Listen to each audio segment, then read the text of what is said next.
Hello, this is Shalimar Steinberg, and this is the step-by-step instructions video for the Ortho Views assignment.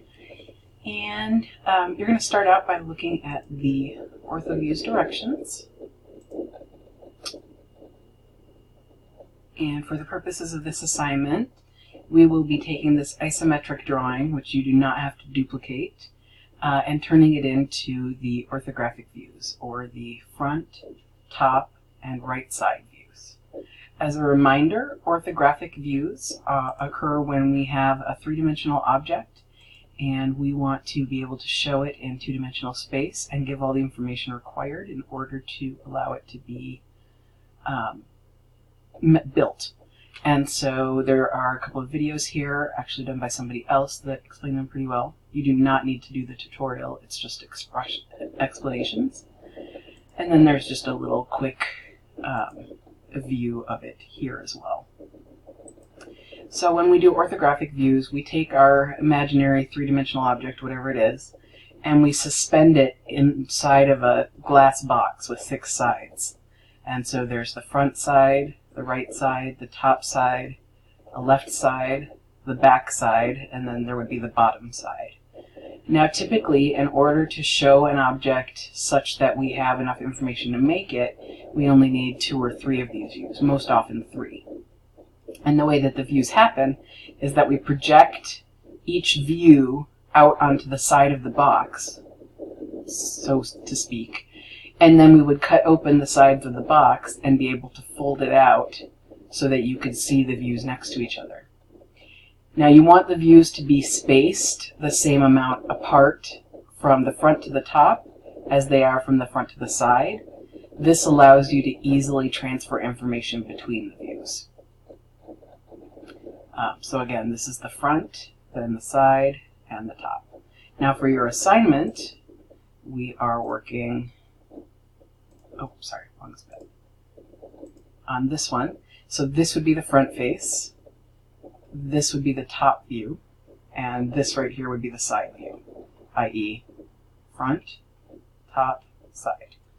So you are going to draw the 3 views, and then you are going to dimension them and add the hidden line in, and then have it in your viewport of your title block. So we're going to start out by downloading that title block again. You may already have a blank one from previous assignments. That's fine to use as well.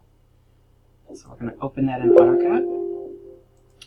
And I've already gone ahead and, as part of that title block, given you a bunch of the layers that you'll need. So we have the object lines where we'll draw our actual shapes, and we have our dimension layer and our hidden line layer.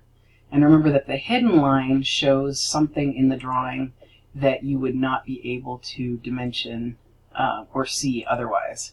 So in this one, for example, this red dotted line that is our hidden line is showing us where this groove is that you can't see from the side. Okay, so we're going to go in and we're going to go to our model space, and we're going to make sure we're on our object line layer, and we're going to get into the line command.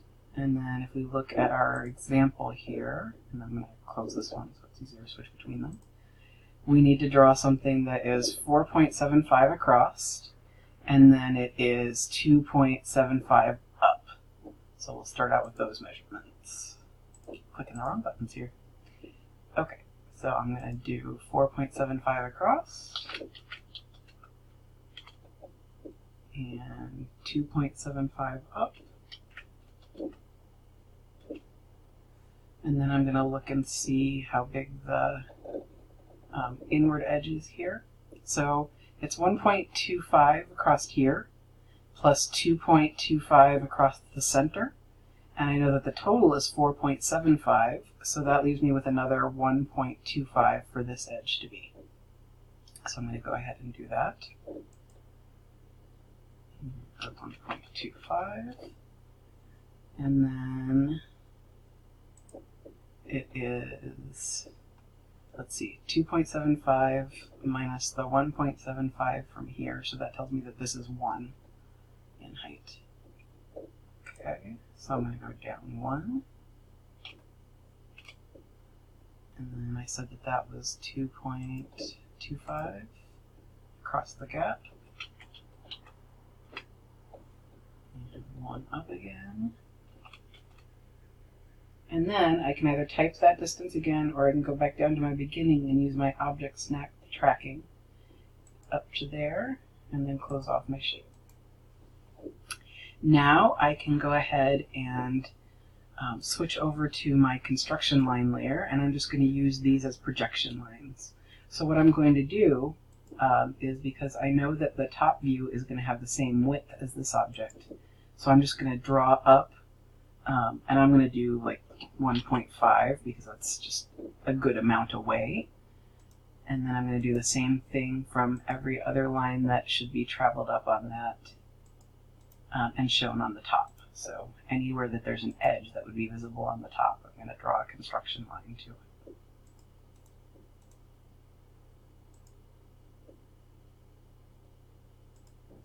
Okay, so now I can go ahead and go back into my object line layer.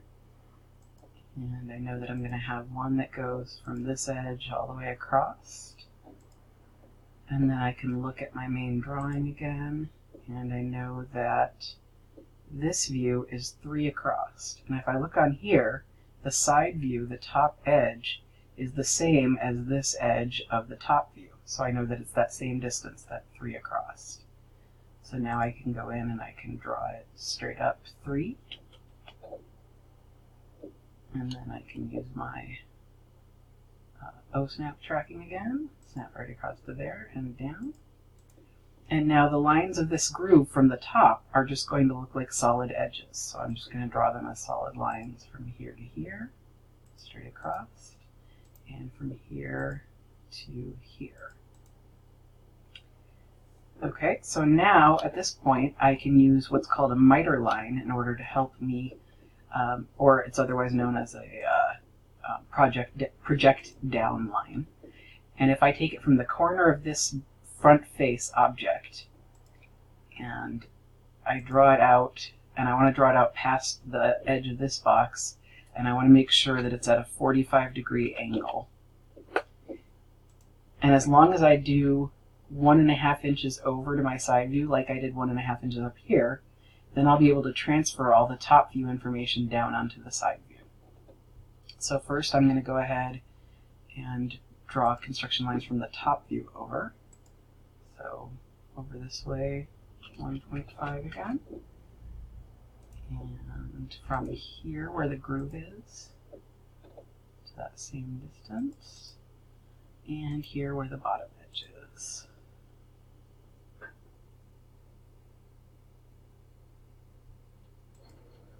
Okay. Now I'm going to draw over from the edges of the top view to this miter line that I made.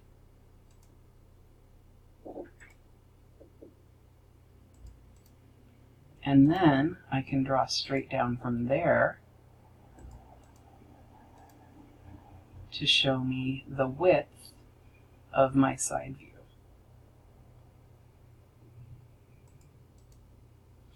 Now I can switch back over to my object lines, and I can go ahead and I can say, okay, my side view is going to go from there up to here. And then it is going to go, I should have extended that one down a little further, but I can just do it like this. And over to the width of that line. And then back down to the same edge here. And over, except I didn't draw that one quite right. It was supposed to be 7.5. There we go, where we can see the green dotted line. And close it off. And now the line that I need to put across here, remember, is a hidden line because I can't see it from the side. So I'm going to switch over to my hidden line layer. And I'm going to go ahead and go in and draw it from there over to here. See how it's dashed? That's the hidden line type. And now what I can do, just to make it look less cluttered, is to go ahead and freeze my construction line layer. And now those are no longer in the way. But I still have them available if I need them later for some reason.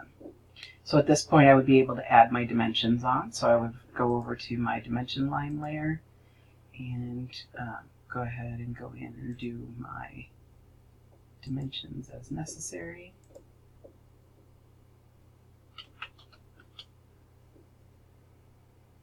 And then I would probably go ahead and use my base line to do the next one, and even that one. And then do the one for across the top here.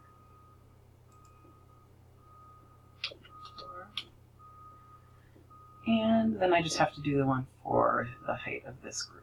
So I can do that one right here, there to this outer corner here, drag it out to the side, that again, 0.4. And, oh, actually, I didn't need that one. What I do need is the, let's look at my example here. Okay, so I need the total, and then I need either that one or the 1-inch one there. That way all the information is provided. So I'm going to do the total. Actually, I'll do the short one first. Here to here, out and forward, and then do baseline from that one up to here.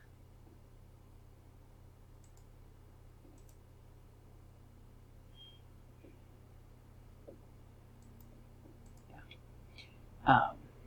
And there I've got my 2 measurements that I need, but I could also do the one that goes outside that did the 2.5 instead, or the 2.75.